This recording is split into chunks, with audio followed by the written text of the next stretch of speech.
दोस्तों आज हम बात करने वाले हैं चतुर्थ प्रश्न पत्र जिसका नाम है भाषा संज्ञान और समाज। दोस्तों आपका ये पेपर 35 नंबर का आपका पेपर होगा और इसका यूनिट 1 दोस्तों वेरी इंपॉर्टेंट है। यहाँ से आपके 20 नंबर के क्वेश्चन बनने वाले हैं। तो दोस्तों जाहिर सी बात है कि सारे जो इम्पोर्टेंट क्वेश्चन हैं वो इसी यूनिट से बनेंगे और कुछ क्वेश्चन दोस्तों आपके सेकेंड यूनिट से बनेंगे। तो आपको दोस्तों ज़्यादा ज़्यादा फोकस करने की ज़रूरत है यूनिट फर्स्ट में। तो इसके दोस्तों सारे मोस्ट इंपोर्टेंट क्वेश्चंस हम इस वीडियो में देखने वाले हैं और दोस्तों बाकी के 3 पेपर के नोट्स भी हमने अपलोड कर दिए हैं। आप प्लेलिस्ट में जाके सारे इंपॉर्टेंट क्वेश्चन वहां से देख सकते हैं। तो आइए वीडियो को शुरू करते हैं। दोस्तों पहला आपका जो इम्पोर्टेंट प्रश्न है भाषाई अस्मिता से जनतंत्र कैसे मजबूत होता है, तो इसका राइट आंसर जो होगा भाषाई अस्मिता की स्वीकृति जनतंत्र में सबको अभिव्यक्ति का अवसर प्रदान करती है, इससे जनतंत्र मजबूत होता है। सबको अभिव्यक्ति का अवसर प्रदान करने से जनतंत्र मजबूत होता है। अगला जो इम्पोर्टेंट प्रश्न है भाषाई अस्मिता अपनी पहचान किस प्रकार कायम करती है, तो भाषाई अस्मिता किसी परिवार, समाज, राष्ट्र की आशा आकांक्षा, हताशा निराशा, जय पराजय और सपनों को प्रकट करते हुए अपनी पहचान कायम करती है। अगला इम्पोर्टेंट प्रश्न है भाषाई अस्मिता को स्वीकार करने से लोकतांत्रिक राष्ट्र पर क्या प्रभाव पड़ता है, तो इसका जो राइट आंसर होगा भाषाई अस्मिता को स्वीकार करने से किसी भी लोकतांत्रिक राष्ट्र के सहज विकास में बाधा नहीं पड़ती बल्कि लोकतंत्र और भी मजबूत होता है। अगला आपका इम्पोर्टेंट प्रश्न है बांग्लादेश में भाषा आंदोलन। बांग्लादेश में जो भाषा आंदोलन हुआ था उसका मुख्य कारण क्या था। डीएलएड 2016 में क्वेश्चन आया है, वेरी इंपॉर्टेंट है, इस बार आने के पूरे चांसेस इस क्वेश्चन के बनते हैं। तो इसका राइट आंसर हम देखते हैं पूर्वी पाकिस्तान के बंगला भाषी लोगों को लगता था कि उनकी भाषा को दबाया जा रहा है, उन पर उर्दू थोपा जा रहा है, इसलिए बांग्लादेश में भाषा का आंदोलन हुआ। अगला इंपॉर्टेंट प्रश्न है देश के आजाद होने पर भारत सरकार किस आधार पर राज्यों के गठन के लिए असहमत थी। ये प्रश्न भी दोस्तों डीएलएड 2016 में आया है। देश के आजाद होने पर भारत सरकार भाषा के आधार पर राज्यों के गठन के लिए असहमत थी। अगला इंपॉर्टेंट प्रश्न है हिंदी भाषा को दक्षिणी भारत पर थोप दिया जाता तो क्या परिणाम होता। ये भी प्रश्न दोस्तों 2016 में क्वेश्चन आया है।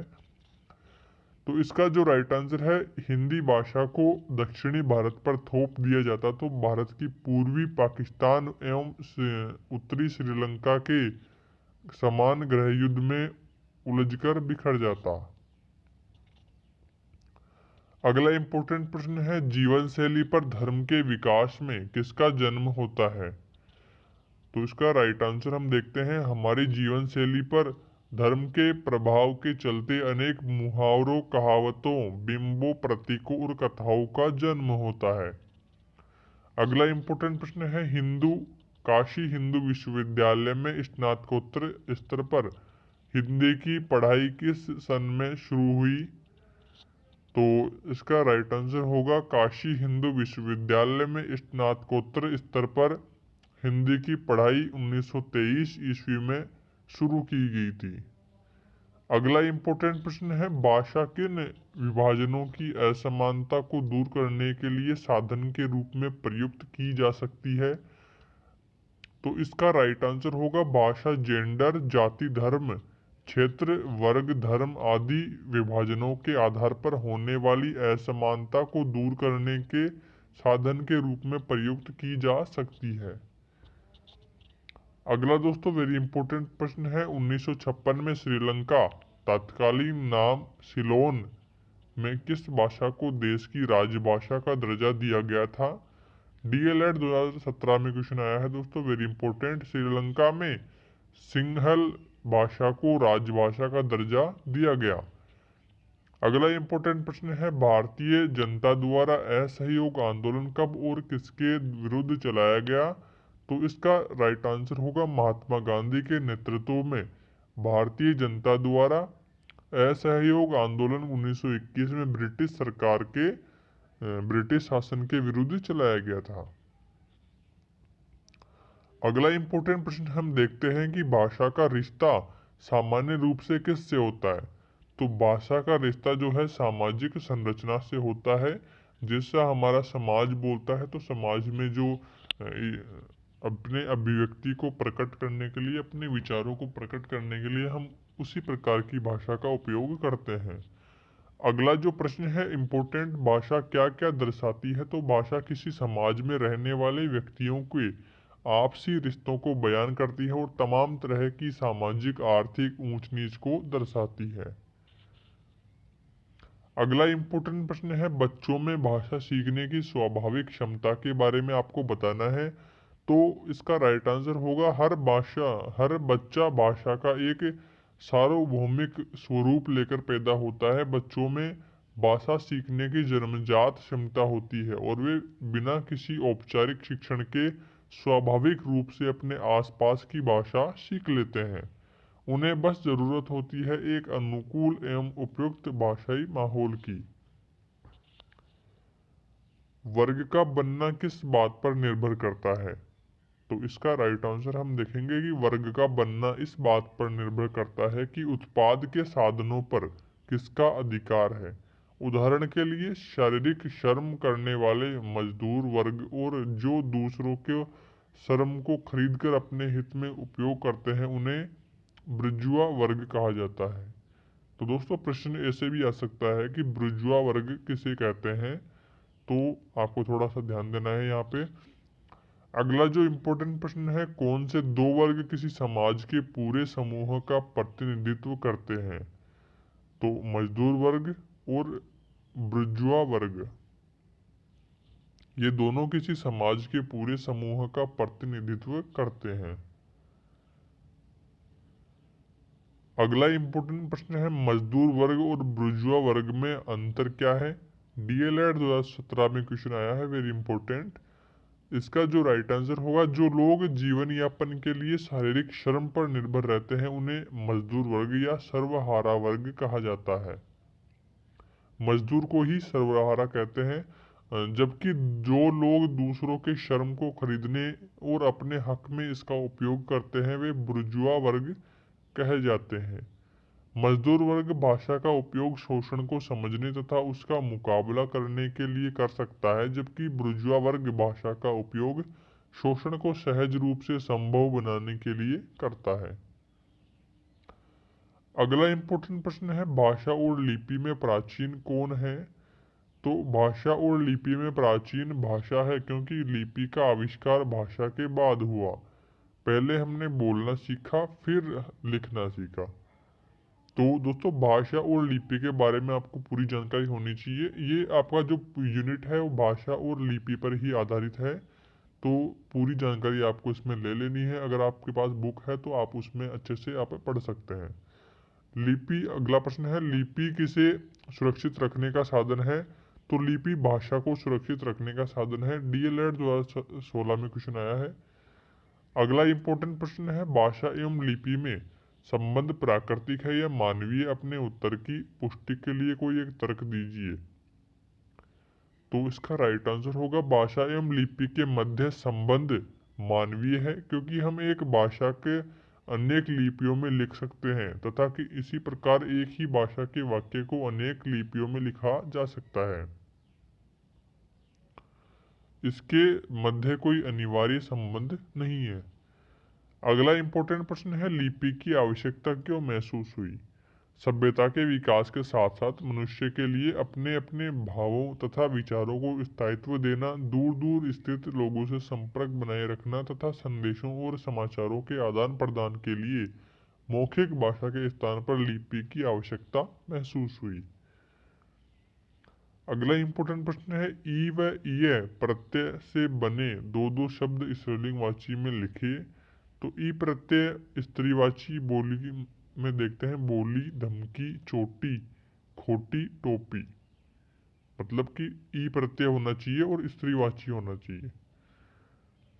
ई प्रत्यय से द्वितीया, तृतीया और तृतीया। तो ये से भी क्वेश्चन दोस्तों आपके ज़्यादातर आते हैं, तो आप इनके भी थोड़ा अच्छे से देखें। वर्ग किसे कहते हैं।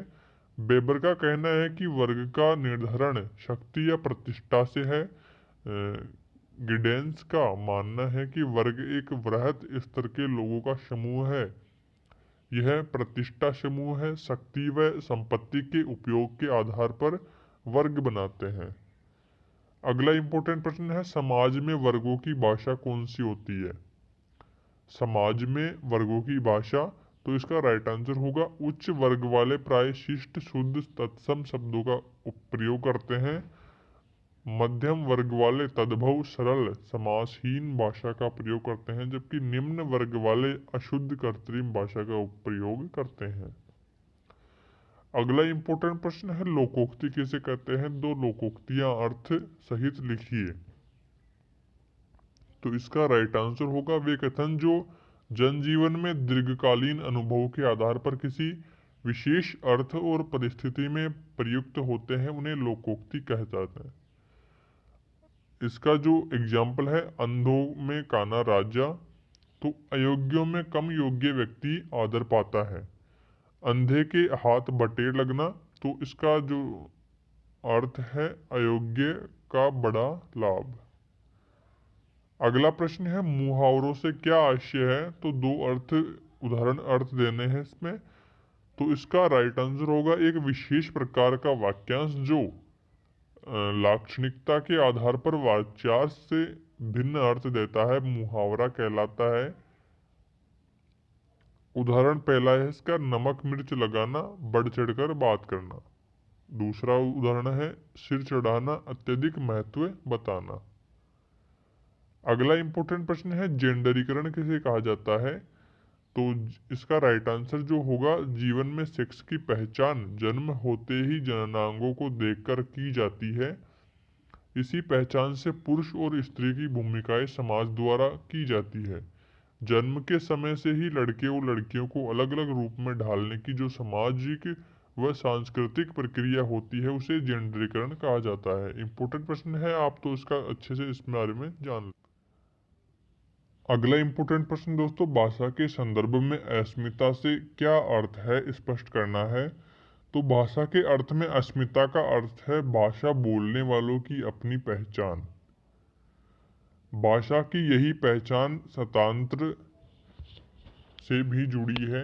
भाषाई संघ ने विभिन्न भाषाई अस्मिताओं की स्वीकृति को स्वस्थ लोकतंत्र की बुनियादी जरूरत माना है। यहाँ कारण है कि भाषाओं के संदर्भ में संविधान ने 8वीं अनुसूची की व्यवस्था कर विभिन्न भाषाओं को महत्व को स्वीकारा है। फिलहाल इस सूची में 22 भाषाओं को स्थान दिया गया है। 22 भाषाएं कौन कौन सी है उस बारे में भी अपन अभी चर्चा करेंगे।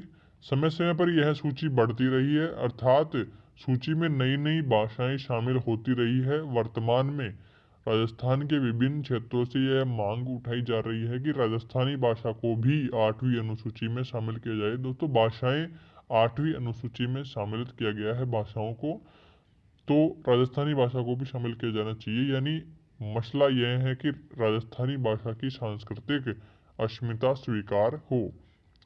अर्थात दूसरे शब्दों में कहें तो भाषा हमारी अस्मिता को प्रकट करने का काम करती है। यही कारण है कि विभिन्न पेशों, व्यवसायों या दोनों क्षेत्रों से संबंध रखने वाले लोगों में हम अलग अलग तरह की भाषाएं पाते हैं। सभी भाषाएं अलग अलग तरह से विशिष्ट और प्रभावी विशेषताओं को संजोए हुए रखती है। अगला इंपॉर्टेंट प्रश्न है, भाषा और क्षेत्र के बीच संबंध का वर्णन करना है। भाषा और क्षेत्र के मध्य जो संबंध है उसका वर्णन करना है। दोस्तों, आप इसमें एक बात देख रहे होंगे कि भाषा एवं क्षेत्र पर टिप्पणी लिखिए अथवा में है, और भाषा और क्षेत्र में संबंध बताना है। भाषा और क्षेत्र का गहरा रिश्ता होता है। दोस्तों, कई प्रकार से ये प्रश्न आ चुका है। 19 में आया है, 18 में आया है, 17 में आया है, 20 में भी दोस्तों आया है। तो ये प्रश्न दोस्तों इस बार भी आएगा, क्योंकि दोस्तों काफ़ी सालों से ये क्वेश्चन रिपीट होता आ रहा है। तो दोस्तों कुछ अलग टाइप से आपको ये क्वेश्चन पूछ सकते हैं, तो आप इसको थोड़ा अच्छे से देखें। भाषा का और लिपि का दोस्तों प्रश्न आएगा ही आएगा, क्योंकि सारा जो यूनिट है आपका इसी ऊपर है। तो बड़ा प्रश्न दोस्तों यहाँ से एक बनेगा, तो आप इसको थोड़ा अच्छे से देखें। तो आइए इसका राइट आंसर जो देखते हैं। भाषा का संबंध सामान्य रूप से क्षेत्र विशेष से भी होता है, क्योंकि क्षेत्रीय विशेषताओं भाषाओं में प्रभावित किए बिना नहीं रहती। इसलिए भाषा विज्ञान में कहा गया है कि 4 कोस पर पानी बदले 8 कोस पर वाणी। इन इस बदलाव का प्रमुख कारण क्षेत्र विशेष का भौगोलिक प्रभाव ही है। इसलिए माना जाता है कि भौगोलिक विशेषताओं का असर उस क्षेत्र की भाषा विशेष पर आवश्यक रूप से पड़ता है, अर्थात भाषा और क्षेत्र का गहरा रिश्ता होता है। उदाहरण के लिए राजस्थान के रेगिस्तान में रेत से संबंधित अनुभवों को प्रकट करने के लिए अनेक शब्द हैं जो क्षेत्रीय भौगोलिक विशेषताओं को ही उद्घाटित करती है। धरती धोरारी, धोरारा धनी, झीणी रेत आदि कथन को स्पष्ट करने के लिए राजस्थान का एक ऐसा प्रदेश भी रहा है जहां लंबे समय तक सामंतवाद रहा। सामंतवाद के कारण राज्य रजवाड़े के बीच निरंतर युद्ध जैसी स्थितियां बनी रहती थी। इसका भाषा पर भी प्रभाव पड़ा। इसलिए यहाँ जो भाषा प्रयोग में लाई जाती है उसमें महाप्राण ध्वनियों को और बलघात का प्रयोग अधिक होता है। साथ ही किसी भाषा की सबसे प्रभावी स्मृतियां इसमें मुहावरों में भी सुरक्षित रहती है। इसलिए मुहावरों पर पड़ने वाले भौगोलिक क्षेत्र के इस प्रभाव का आकलन करने के लिए कुछ मुहावरों को भी उदाहरण रूप में देखा जा सकता है। जैसे घात में फिरनो, घात लगानी, घी घालनी, घी खिचड़िया होनी आदि। इसके साथ ही भौगोलिक विशेषताओं के कारण क्षेत्र विशेष में भी भाषा के अनेक नए शब्दों को निर्माण के साथ ही भिन्न पारिभाषिक शब्दावलियों का भी निर्माण होता है। अगला प्रश्न है भाषा एवं लिपि पर टिप्पणी देनी है। 18वें प्रश्न आया है और इसके अथवा में जो प्रश्न है भाषा और लिपि से आप क्या समझते हैं, निरंतर जो अंतर बताना है इन्हें दोनों में, और परस्पर संबंध को भी स्पष्ट करना है। तो डीएलएड 2017 में क्वेश्चन आया है ये। और इसके जो अथवा में प्रश्न है लिपि और भाषा में संबंध को स्पष्ट कीजिए, ये 16 में आया है। तो दोस्तों काफ़ी सालों से प्रश्न पिछले साल के प्रश्न भी दोस्तों रिपीट होने के चांसेस होते हैं, तो आप एक बार पिछले साल का पेपर जरूर देख लें। हमारे चैनल पर दोस्तों आप जाएंगे तो प्लेलिस्ट पूरी बनी हुई है, आप वहां से पिछले साल के पेपर देख सकते हैं। तो आइए देखते हैं इसका राइट आंसर। भाषा का बारे में जानते हैं पहले। भाषा भावाभिव्यक्त एवं विचार विनिमय का सांकेतिक साधन है।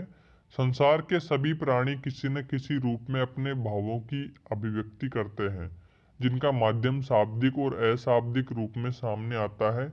मनुष्य की अनुभूतियों को शाब्दिक भाषा में अभिव्यक्त करना संभव नहीं है। उसकी अभिव्यक्ति के लिए मूक भाषा का या अशाब्दिक भाषा का ही प्रयोग किया जा सकता है। जबकि अधिक दुखी व्यक्ति अपनी वेदना की अभिव्यक्ति अश्रुधारा से ही कर पाता है। और लिपि की अगर हम बात करें तो मानव मुख से निकली प्रत्येक ध्वनि जो अर्थ देती है मनुष्य की भाषा है। उन्हीं ध्वनि संकेतों, भावों तथा विचारों को जब रेखाओं, चित्रों एवं चिन्हों के माध्यम से व्यक्त किया जाता है तो वह लिपि बन जाती है।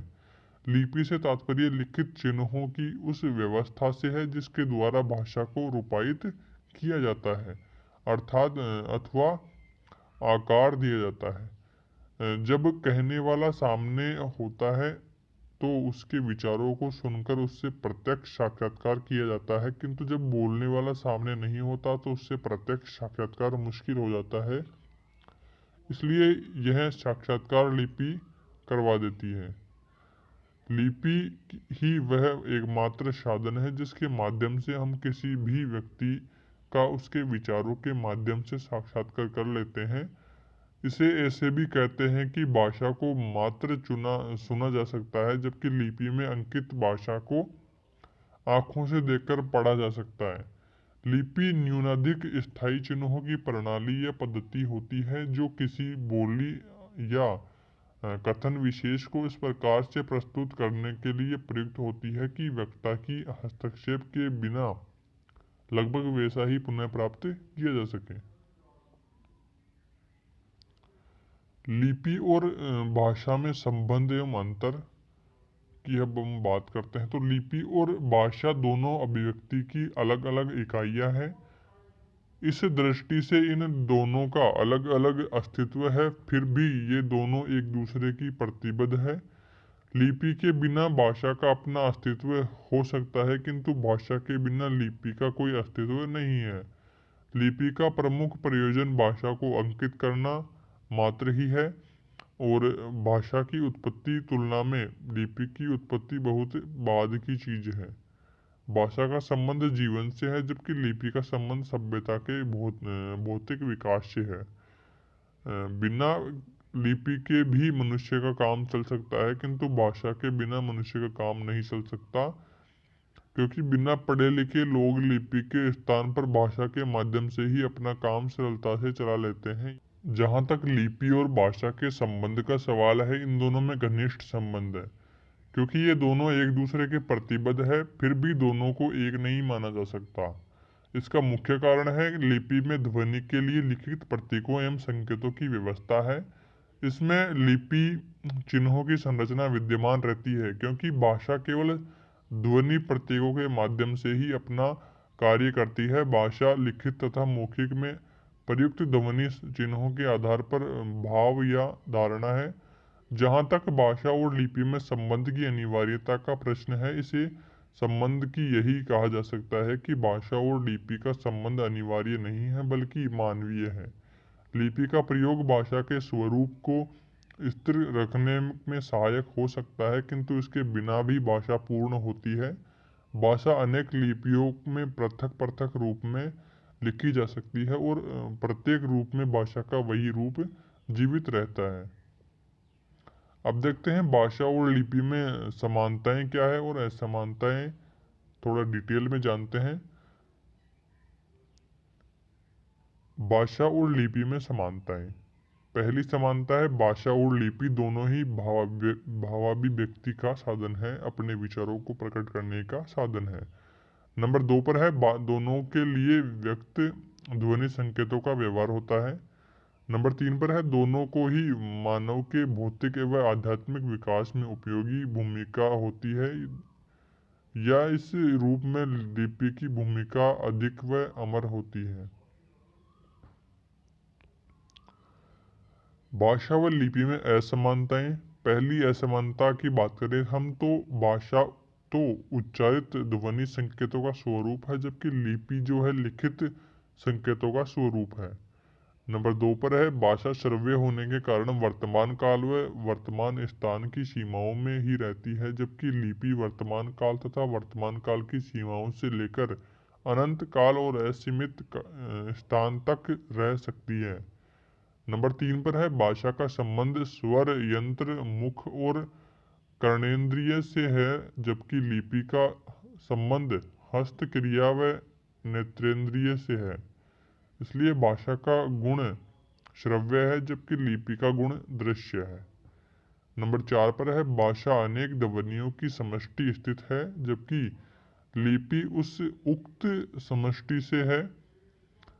अतिरिक्त चिन्ह, चिन्ह रेखा व प्रतीक आदि लेखन की प्रक्रिया है।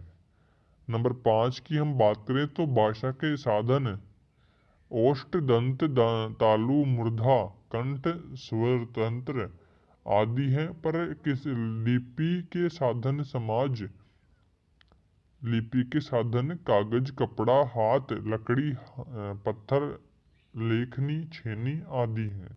अब अगला जो प्रश्न है दोस्तों, लिपि का प्रश्न है। लिपि की उत्पत्ति एवं ऐतिहासिक विकास का जो वर्णन करना है, 19 में आया है, 2015 में क्वेश्चन आया हुआ है, वेरी इंपॉर्टेंट है। यहाँ से दोस्तों आपके छोटे प्रश्न भी काफ़ी ठीक हो जाएंगे। लिपि का उद्भव व विकास के बारे में चर्चा करते हैं। लिपि की उत्पत्ति भी भाषा की उत्पत्ति के समान विवादास्पद है। जिस प्रकार भाषा की उत्पत्ति के विषय में देवीय सिद्धांत है, वैसे ही समस्त संसार में लिपि के भी देवीय सिद्धांत मान्य है। देवीय मत क्या है? पहला है कि भारतीय लोगों ने अपनी प्राचीन लिपि को ब्रह्मा देवता से उत्पन्न मानकर उसका नाम ब्राह्मी लिपि रखा है। नंबर 2 पर है प्राचीन मिस्र के लोग थात देवता या आइसिस देवता को अपनी लिपि का कर्ता मानते हैं।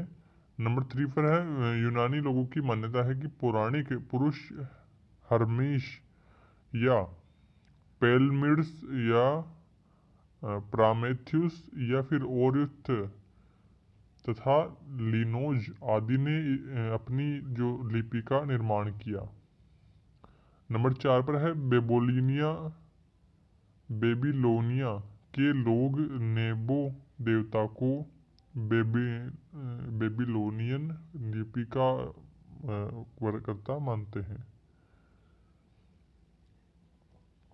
आगे में देखते हैं 5वें नंबर पे प्राचीन यहूदी लोग मोजेज देवता को प्राचीन ज्यू लिपि का कर्ता मानते हैं।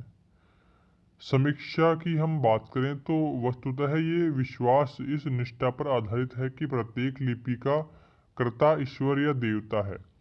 अतः भाषा की तरह लिपि का निर्माण भी देवता ने ही किया है। वास्तविक स्थिति यह है कि लिपि को भी मनुष्य ने अपनी आवश्यकता के लिए बनाया है।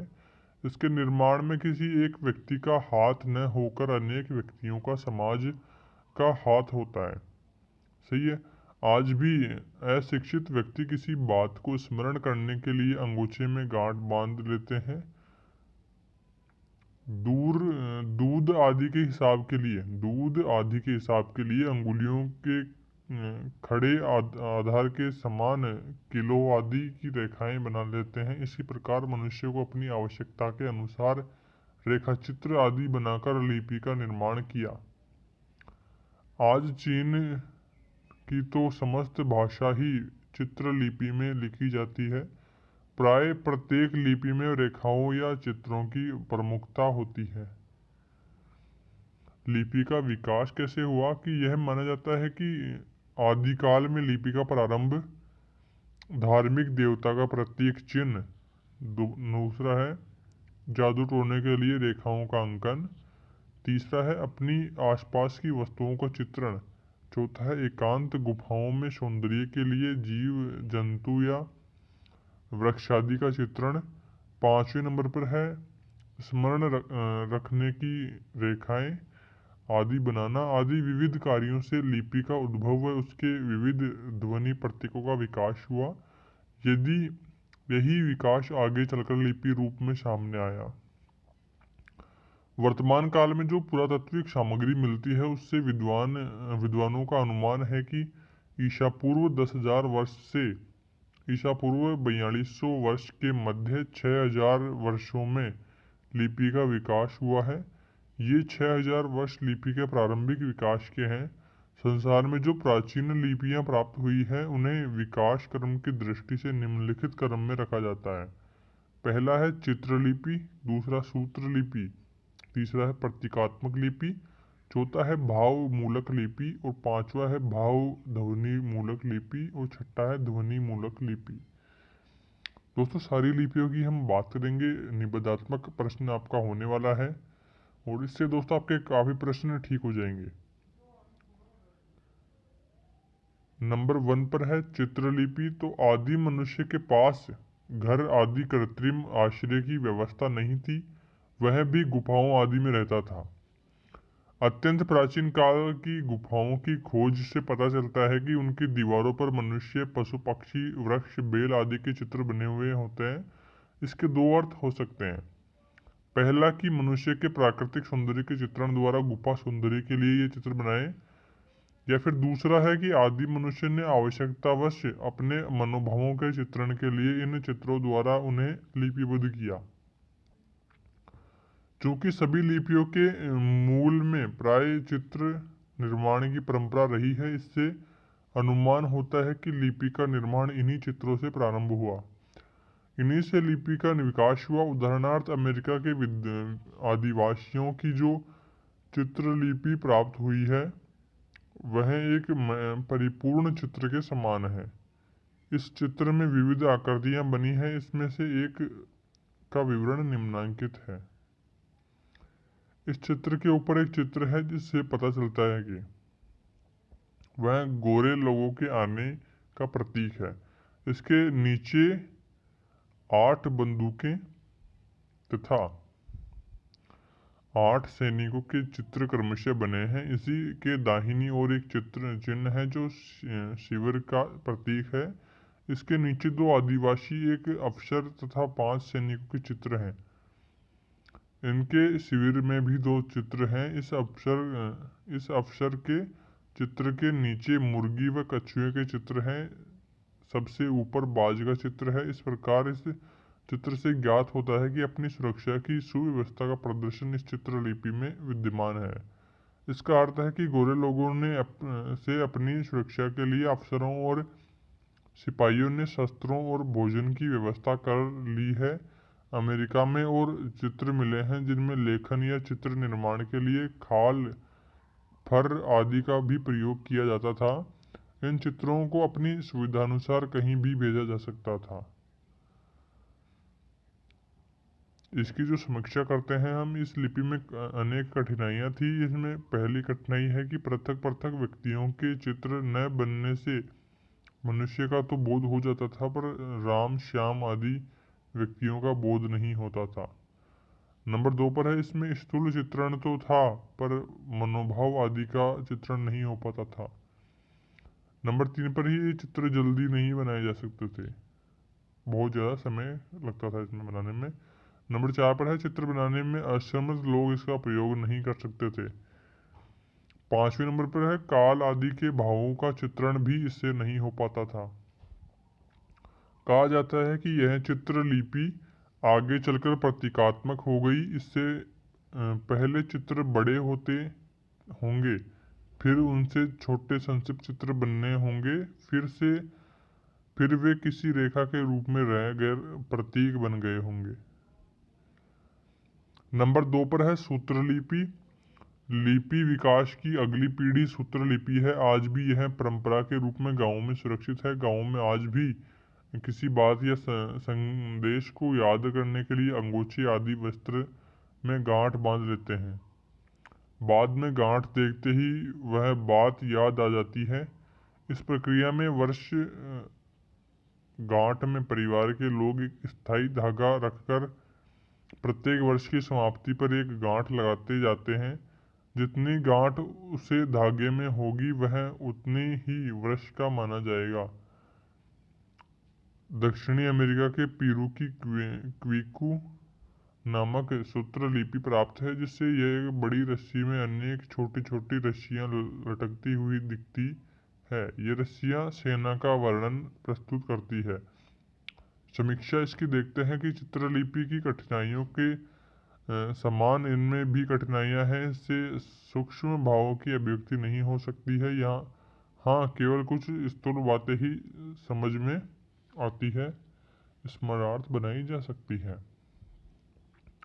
नंबर 3 पर है, प्रतीकात्मक लिपि। लिपि विकास परंपरा में प्रतीकात्मक लिपि की तीसरी पीढ़ी है। यह जब कोई चित्र धीरे धीरे किसी का स्थायी प्रतीक बन जाता है और उसका प्रयोग चल निकलता है तो वह प्रतीकात्मक लिपि का चिन्ह बन जाता है। भारत में विवाह के प्रसंग में लोग संबंधियों को कुछ प्रतीक वस्तुएं देते हैं। लड़की के विवाह में निमंत्रण के लिए चावल और लड़के की बारात में चलने के लिए सुपारी देते हैं, जिसका आशय होता है कि आपको निमंत्रण आवश्यक रूप से स्वीकार करना है। इसी प्रकार कोना कटा पोस्टकार्ड तब भेजा जाता है जब किसी की मृत्यु और की सूचना देनी होती है। यदि यही प्रतीकात्मक पदार्थ बाद में भी लिपि के रूप में आए होंगे। समीक्षा देखते हैं इसकी। ये प्रतीक चिन्ह न तो पूर्ण कार्य के लिए व्यापक रूप से प्रचलित हैं और न इनसे मनोभावों की अभिव्यक्ति पूर्ण हो सकती है, अतः यह भी अपूर्ण है। नंबर 4 पर है, भावमूलक लिपि। ऊपर की आरंभिक तीनों लिपियों में भाव चित्रण की समस्या थी। आगे चलकर विभिन्न पदार्थों के द्वारा भाव अभिव्यक्ति की भी प्रयास आरंभ हुआ। उदाहरणार्थ, प्रकाश के लिए सूर्य का चित्र बनाना, चलने के लिए पैर के चित्र बनाना, दुख को प्रकट करने के लिए आंसू के चित्र बनाना आरंभ हुआ। चीन, उत्तरी अफ्रीका और पश्चिमी अफ्रीका में भाव लिपि के चित्र उदाहरण मिलते हैं। उत्तरी अमेरिका के एक रेड इंडियन सरदार ने अमेरिका के राष्ट्रपति को अपनी भावमूलक लिपि में एक पत्र भेजा। इसमें आवाज सहित राष्ट्रपति, कबीले के सरदार, उसके पीछे 4 सिपाही, एक मछली, प्रतीक चिन्ह आदि बने हैं।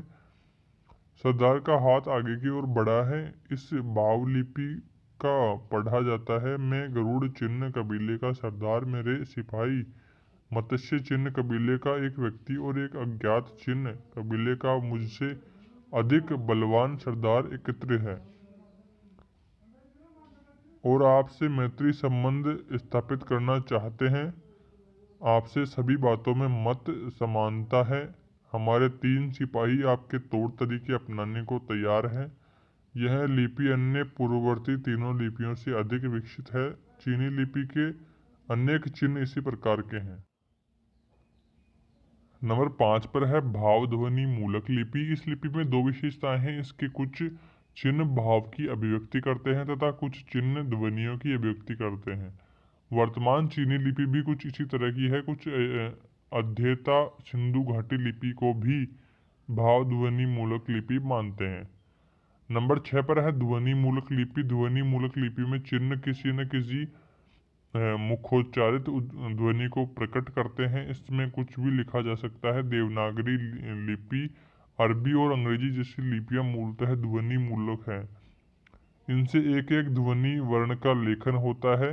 ध्वनि मूलक लिपि 2 प्रकार की होती है, आरक्षित और वर्णिक। आरक्षित और वर्णिक लिपि क्या है, इसके बारे में थोड़ा जानकारी ले लेते हैं। आरक्षित लिपि की अगर बात करें तो आरक्षित लिपि का अर्थ, अक्षर का अर्थ सामान्यतः स्वर युक्त व्यंजन या केवल एक स्वर समझना चाहिए, अर्थात ए, ई, ए आदि पूर्ण स्वर हैं और का, की, के आदि भी एक अक्षर है। इस रूप में देवनागरी लिपि अक्षर लिपि है क्योंकि इसके प्रत्येक व्यंजन में ऊ, ई आदि की मात्रा भी लगी होती है। हल वर्ण को अक्षर नहीं माना जाता। जैसे स्वास्थ्य के उच्चारण में स, व, आ, स, थ ये 6 ध्वनियां हैं, पर नजर एक होने से यह एक अक्षर माना जाता है। ब्राह्मी लिपि से विकसित लिपियां आरक्षित है, अक्षरिक है। नंबर 2 पर है वर्णिक लिपि। तो वर्णिक लिपि में प्रत्येक स्तर व्यंजन अलग अलग लिखा जाता है। रोमन लिपि इसी प्रकार की लिपि है। हिंदी में राम लिखने पर लगता है कि इसमें 2 वर्ण है, पर अंग्रेजी में रामा लिखने पर लगता है कि इसमें 4 ध्वनियां है। भाषा विज्ञान इसके आदर्श लिपि मानता है। आगे अगर हम बात करें तो भारत की सभी भाषाओं के लिए एक ही लिपि की उपयोगिता। भारत एक बहुभाषी देश या राष्ट्र है। आज यह राष्ट्र एकता के सूत्र में संविधान के माध्यम से बंधा हुआ है।